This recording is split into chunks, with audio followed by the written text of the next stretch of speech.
I have written the formula on the board. I explained the first sentence to all of you. Then I took the answers of some Marathi sentence from you, and right now we are translating.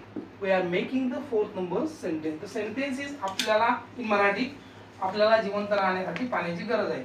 So how it will translate into the English language? We have to use the formula, proper formula for it. Okay.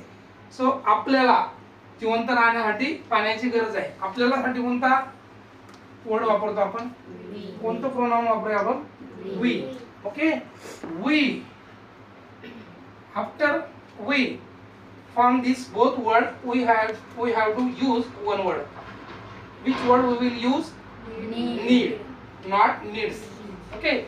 When we will use needs, when third person singular gender will come in the sentence, that time we will use needs. In on other place we will use need. Okay. Right now the subject is we, so we have to use need. We should use need. We need. कशाची गरज आपल्याला? पाण्याची. We need water. We need water. नंतर to. We need water to live किंवा alive म्हणू शकता तुम्ही. Okay. We need water to live.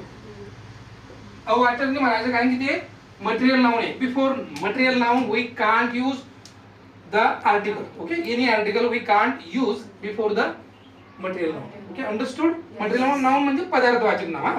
पदार्थवाचक नामाच्या अगोदर आपण आर्टिकल म्हणजे उपपदे वापरत नसतो.